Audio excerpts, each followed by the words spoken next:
SMU is having a magical season in their first year as a member of the ACC. After winning the American last year, the Mustangs moved to the ACC Conference and were viewed as a potential dark horse when it came to winning the conference this season. Over their last 22 games, they are 20-2 and 19-1 in their last 20 regular season games. They are the first team to play in a Power Conference championship game when jumping up from a Group of 5 conference since 1978, and are the only team to go undefeated in conference play. Rhett Lashlee is building a monster of a program down in Dallas who could lock up a first-round bye for the college football playoff with a win this weekend over Clemson. This is how SMU did it. But before we get into this, if you enjoy college football content like this, make sure to leave a like and subscribe. Also, let me know who deserves to be the 12th team in the college football playoff in the comment section below. Oh, hey there, didn't see you right there. This video is brought to you via Layup. Layup is the responsible alternative to sports betting that follows a model of safe to play. Layup users receive automatic sports picks daily. Match a few and win some cash. Match them all and win the jackpot. Want bigger jackpots? Save with Layup and watch the prize pot grow. It is a low-effort, simple process that is automatic. They send you 21 sports picks each week, which is 3 a day. Match some picks over the week to win a cash prize. Match them all and you win the jackpot. The more you save, the more you play. Increase the prize pot by $2,000 for every $2.50 you save with them.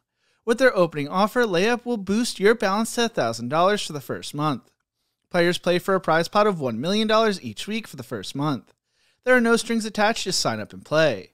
Players can link their bank accounts later if they like the product. Layup is the save-to-play sports game that mixes your passion for sports to motivation of saving money.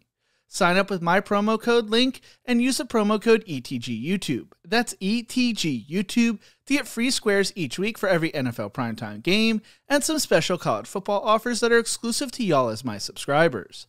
Thank you again, Layup, for sponsoring this video. Heading into the season, I said this about SMU.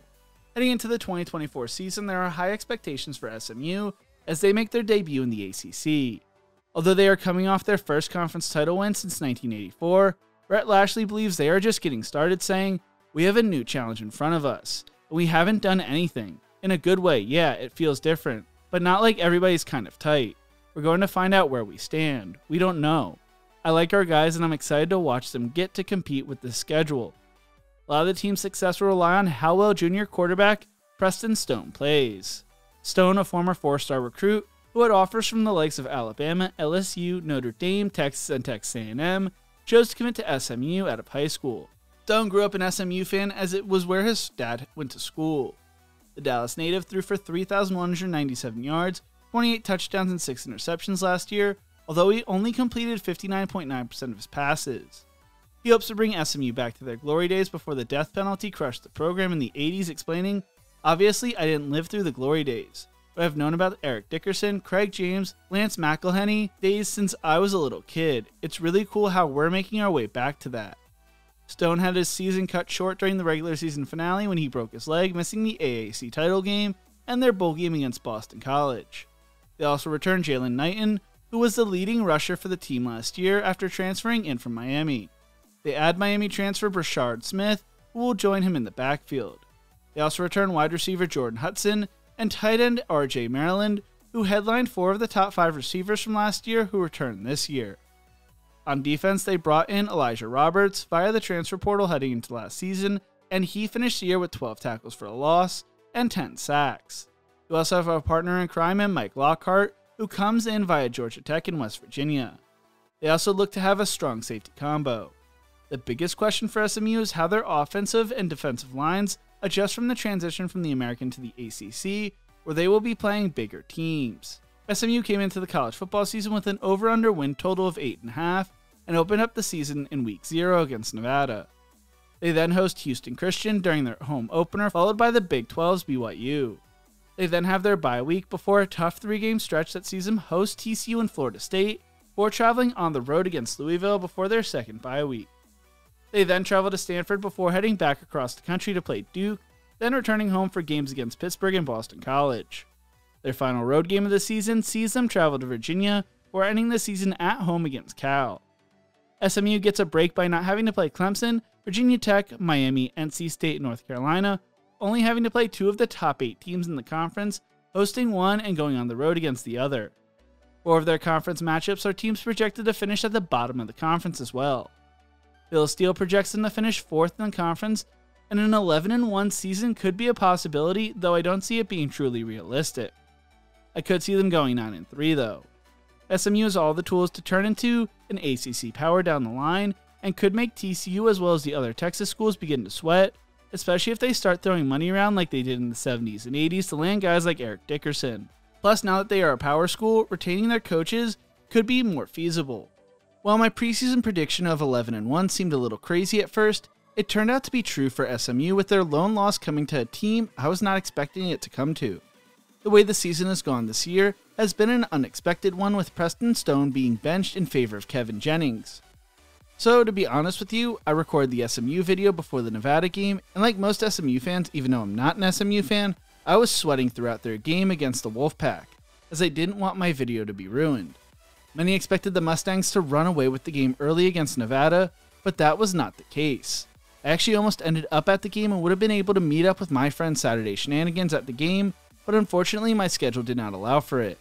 The Wolfpack would take a 7-0 lead over SMU late in the first quarter, and the Mustangs' offense did not look great whatsoever during the early parts of the game. They would tie the score early in the second and went into halftime 10-10. They would not lead the game at any point until there was just over a minute left, when they scored on a Preston Stone to RJ Maryland 34-yard touchdown to escape with a 29-24 win. They would rebound with a 59-7 win over Houston Christian, going up 35-0 at one point. They would then host BYU in a game that did not look all that important originally, but would later be viewed as an important game when it came to the college football playoff. BYU would take a 7-0 lead and then would hold on to the lead right until the final minutes of the first half, when SMU would take a 9-7 lead heading into the half. They would extend their lead to 12-7 in the third quarter before the Cougars would score a touchdown and get the 2-point conversion right before the start of the fourth quarter. SMU would tie the game at 15, but BYU would win the game with a late field goal to beat the Mustangs 18-15, keeping them out of the end zone all game long. Throughout the first 3 games, SMU would use both Stone and Jennings, with Kevin being more the athletic of the two, and during the bye week, head coach Rhett Lashlee would make a shocking decision benching Stone for Jennings. Heading into the season, Lashlee held up Jennings as a leader on the team. Despite serving as the backup, Jennings was named a captain and represented the team at ACC Media Days. Jennings, like Stone, was a local high school quarterback legend after he led South Oak Cliff High School to the state championship in 2021, making him the first Dallas ISD school to win a state title since the Dallas Carter Squad. Stone had started the 2023 season throwing for 3,197 yards and 28 touchdowns, but suffered a major leg injury towards the end of the season. Stone was viewed as a game-changing recruit for the Mustangs as he chose SMU over the likes of Alabama and other bigger schools. The Mustangs were trying to get the running game going, so Jennings' athleticism added more of a value to the offense, though it was still a tough blow for Stone. The decision was viewed by some because of the offensive line struggling, rather than what Stone was doing, as Stone was sacked 3 times against BYU, while Jennings was not sacked at all. While Jennings would not put up insane numbers against rival TCU, the Mustangs would explode for 66 points, with Jennings throwing for 137 yards and 2 touchdowns, while rushing for 41 yards on the ground. It would be running back Brashard Smith who would benefit the most, as he rushed for 134 yards and 3 touchdowns on the ground, averaging 7.1 yards per carry. SMU would finish the game rushing for 246 yards on the ground. SMU rolled to a 66-42 win over the Horned Frogs. Leading to this game, there were a lot of people in my comments section on the original SMU video calling me crazy for what I said about them finishing anywhere from 9-3 to 11-1, but after the TCU game, the hate sort of disappeared. In their ACC opener, what was originally thought to be a big game heading into the season against Florida State, due to the Seminole struggles, the game lost its luster. SMU would roll to a 42-16 win. They then would travel to Louisville to take on the 22nd ranked Cardinals, and they would have a ball game on their hands all day, and it would be a back and forth one. A score with 6:39 left in the fourth led to SMU winning 34-27, leading to the Ponies sitting at 5-1 heading into their second bye week. They would blow out Stanford in the next game before having to travel across the country to take on a tough Duke team. It would be a tough battle that would end up going into overtime, where the Mustangs would score in their first overtime. Duke would also score, but rather than tie the game and force a second overtime, the Blue Devils would go for 2 and the pass would fall incomplete. Although SMU turned the ball over 6 times, the Mustangs would pull out an important win that helped them move to 7-1 on the season. Heading into November, SMU found themselves ranked 20th in the nation, would have a major matchup against number 18 Pitt, who entered the game 7-0. The controversy surrounding this top 20 matchup was the fact that the game was being played on the ACC network, not viewed as a major matchup by the major television networks. SMU would run away with the game, taking a 31-3 lead into halftime and winning the game 48-25. Kevin Jennings was 17-25 passing for 306 yards with 2 touchdowns. Rashard Smith would rush for 161 yards and 2 touchdowns himself as well. With the win over Pitt, SMU moved to 5-0 in ACC conference play, becoming the first team to start 5-0 in their first season in a power conference after moving up from the group of 5.